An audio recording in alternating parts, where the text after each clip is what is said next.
और पति फुसलाए में सब आते हैं, सारे के सारे आ जाते हैं। जैसे पत्नी ज़रूर पूछेगी, रोज़ ही पूछेगी। उसकी दैनिक आदत है कि आप क्या खाएंगे, क्या खाना पसंद करेंगे, मगर बनाएगी वही जो अधिकतर उसकी सुविधा के उपयुक्त होगा। बनाएगी वही, मगर पूछेगी भी कि आप क्या खाएंगे, कुछ रखा है या कुछ और बनाना है। तो पति फिर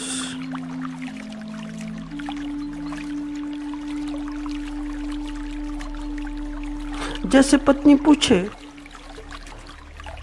और हर एक पत्नी पूछती है कि कोई समारोह हो, कोई शादी हो, विवाह हो, कि क्या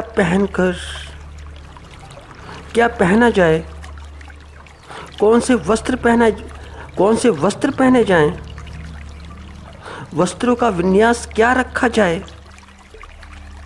कैसा कैसा। तो बड़ी मुसीबत। कैसा केश विन्यास होना चाहिए, क्या मेकअप होना चाहिए। और मेकअप, केश विन्यास की तो बात छोड़ो, यहाँ तक कि पैरों की सैंडलें कौन से रंग की। और पति इन सब बातों में कोई ज़्यादा रस नहीं लेते, मगर स्त्रियां वैसा ही करती हैं जो उन्हें करना होता है, जो उन्हें अच्छा लगता है। हाँ, पूछेंगी ज़रूर बाद में, जब चलने का समय हो, कि कैसी लगती हूँ, नवीन नवीन लगती हूँ, नूतन नूतन लगती हूँ।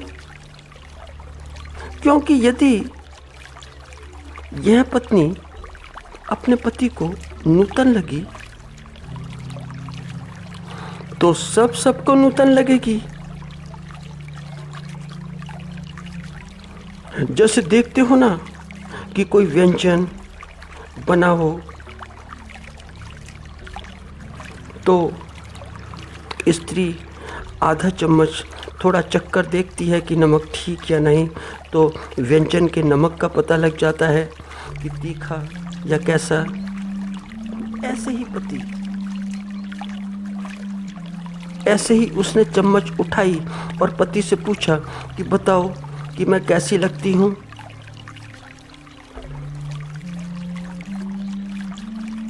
बस अगर पति को अच्छी लगती हूँ, जिसे इतनी बासी लगती थी उसे अच्छी लगती हूँ, तो सभी को।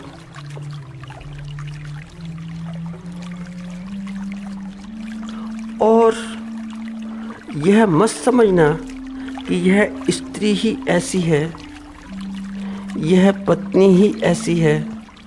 पति भी ठीक ऐसा ही है, बिल्कुल पत्नी जैसा, ठीक पत्नी जैसा। कि कल क्या हुआ था, कल पत्नी के साथ क्या हुआ था, क्यों हुआ था, और पत्नी ने कल कैसे किया था, क्यों किया था।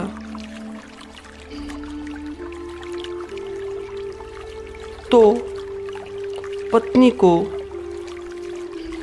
इस पति की दृष्टि ने बासा कर दिया, पति की दृष्टि ने बासा किया। यदि उसे पति की दृष्टि ने बासा ना किया हो तो वह फिर बासी नहीं, फिर वस्त्र इतने महत्वपूर्ण नहीं, फिर शरीर के सौंदर्य है महत्वपूर्ण मगर इतने नहीं। उसे पति की दृष्टि ने बड़ा पुराना कर दिया है, पति की ही दृष्टि ने। तो ऐसा ना समझें कि स्त्री या पुरुष, कि इसी स्त्री के साथ में समस्या है या इसी पुरुष के साथ में समस्या है। नहीं, यह दृष्टि का खेल है, दृष्टि का। क्योंकि दृष्टि दूषित है तो वह सब दूषित कर देगी। अगर दूसरी स्त्री भी मिल जाए तो तुम दूसरी स्त्री को भी वैसा ही पुरानी कर दोगे कि जैसे कि पहली स्त्री को पुराना किया है। तुम दूसरी स्त्री को भी वैसा ही सड़ा दोगे, वैसा ही गला दोगे कि जैसे कि पहली स्त्री को। तुम जो दूसरा पुरुष है उसे भी वैसा ही कर दोगी कि जैसा कि पहला पुरुष।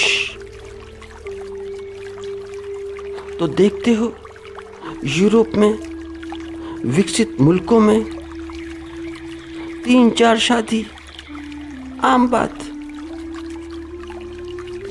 आम बात।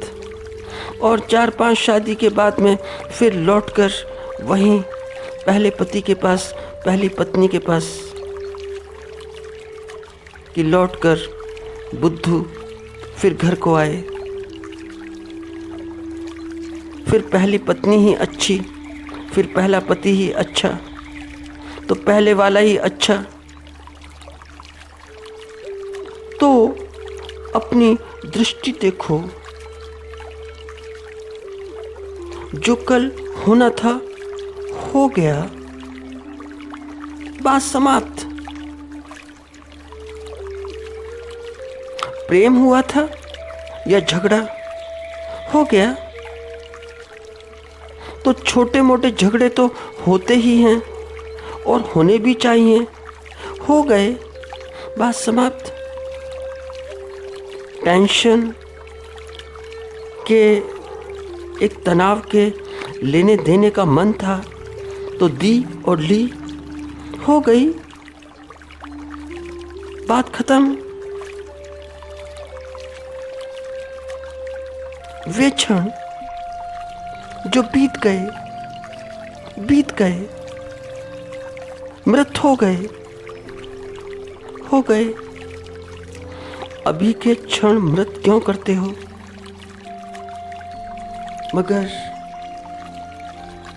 अफसोस होता है कि बीते कल को लेकर बैठे हैं दोनों के दोनों बीते कल को लेकर। तो क्या होता है? अलगाव। तो क्या होता है? तलाक। इसमें कोई बाहर का आदमी क्या सहायता कर सकता है? कुछ भी नहीं कर सकता। तुम फिर जाओ किसी साइकियाट्रिस्ट के पास या साइकोलॉजिस्ट के पास, वह भी नहीं कर सकता है, क्योंकि वह तुम्हें अभी ठीक करेगा और फिर तुम वैसे ही, फिर तुम्हारी पद्धतियाँ वैसी की वैसी ही और तुम्हारी दृष्टि वैसी की वैसी ही, और तुम फिर वैसे के वैसे ही, पहले जैसे ही, दोनों के दोनों। तो कोई भी संबंध यदि ऐसा नहीं कि पति पत्नी का ही कोई भी संबंध टूटता है तो उसका कारण दृष्टि दोष है। दृष्टि दोष, और जिसका उपचार इस दृष्टि दोष का उपचार कोई भी चिकित्सक ऐसा नहीं कि उसके पास हो, क्योंकि मरीज भी तुम और चिकित्सक भी तुम। तो तुम्हें स्वयं अपनी जो चिकित्सा है वह करनी चाहिए। तो तुमसे अच्छा चिकित्सक कौन? क्योंकि जब तुमसे अच्छा मरीज इस दुनिया में और कोई नहीं, तो तुमसे अच्छा कोई दूसरा चिकित्सक भी नहीं हो सकता। ऐसा कभी नहीं हो सकता।